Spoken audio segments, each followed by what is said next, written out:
hope for the American education system is that we'll stop segregation by socioeconomic levels. I feel currently we split students up by the income that their parents have, which is detrimental because a lot of quality teachers don't teach in those school districts or in that specific school. So at the lower ages, you have elementary students who don't get the fundamentals in reading because they don't have quality reading teachers, because those teachers are at better performing or higher socioeconomic schools. So I feel the best way to alleviate that problem is to probably give teachers, well, quality teachers, better incentives to go into these underprivileged schools, so that those students who are typically minorities can have better chances at learning the fundamentals of reading, mathematics, and basically become a better overall student.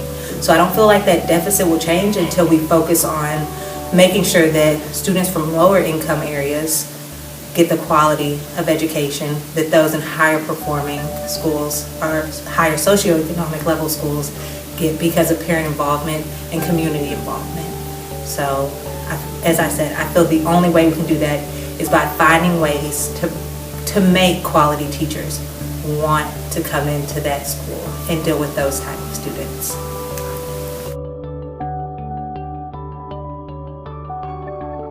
Okay, the future of education. I'm not quite sure where I want it to go, but I feel like it needs to go in a different direction than we're going. I think because the world's changing so much, the kinds of things we teach in the classroom and the way we teach it, I think there has to be some kind of change to that. I'm noticing, even as when I was a student in high school versus now as a teacher, constant changes in the way students are learning because of their environment. For instance, the cell phones have completely transformed everything. I didn't have that when I was in high school, but now this instantaneous information, the ability for them to get so much so fast, kind of makes it so that the slower pace of the classroom that we're kind of used to in a traditional classroom doesn't seem to interest people anymore. So I don't have the first idea about how to get to a better stage, but I think we have to evolve as our world is evolving, and definitely start to teach things, maybe refocus on what kinds of things we teach. Students are constantly complaining about this isn't relevant to my life, and largely I think there's things, especially in my subject, that maybe are not relevant to people's lives, that shouldn't be a required bit of content for the curriculum. So maybe we need to rethink what's actually necessary for our students to practice so that they'll actually be successful in the world they live in. America will catch up with the Asian world in education. They're so far ahead of us in technology, math, science, in those areas. And in order to get connected and get caught up with them, is we need to put more effective teachers in the classroom. And to be more effective, they have to learn to take control of their classroom and to get the students' respect. Because I'm a firm believer that students will do anything that you ask of them. The rigor will be, they'll go all the way up, as long as they respect you and you respect them. And they can feel that. They can feel it from a teacher. One of the things that I did for my class was we did a chart of how they did in 7th grade. I teach 8th grade, so how they did in 7th grade, and every one of the were all below the line, every one of them, from low to the GT. So when I put it up, they said, "Oh, you have that upside down," and unfortunately it wasn't upside down.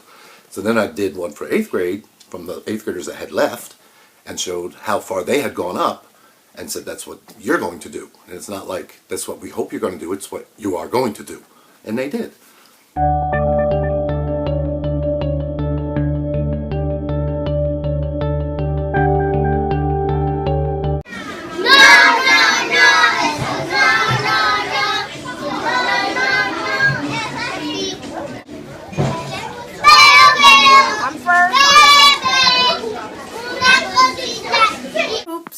My hopes and dreams for bilingual education would be to promote multiple languages in the classroom and not narrowing it down to just Spanish. I believe students should have a choice of what second language or third language for others, of what they want to learn, and not necessarily see bilingual education as a necessity, but more of a want. So students will want to learn a second or third language. And I believe that principals and administrators should definitely push forward with bilingual education as far as making it a positive instead of a negative, to where they have to learn just one language, which is English. Programs during school that would motivate kids to learn their second language, third language, where they can have special projects, be able to showcase what they're learning. They can also use their language they're acquiring in the hallways and have conversations with their friends, and where we can make the kids feel comfortable with their language. And if it's Portuguese, Spanish, French, whatever it may be, we need to make the kids feel comfortable with their native language. I believe that by creating these programs, if they see other friends that don't know their native language speaking it, they're going to feel special, because for a long time they have to learn the language here, which is English.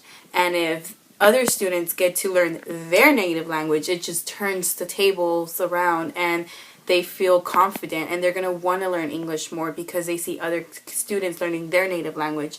So with that being said, I feel that bilingual education has come a long way, and we still have a lot to do as far as teaching those kiddos, but I believe that bilingual education is definitely a good thing, and we need to push forward with how we can get creative with it and make it more international within the school.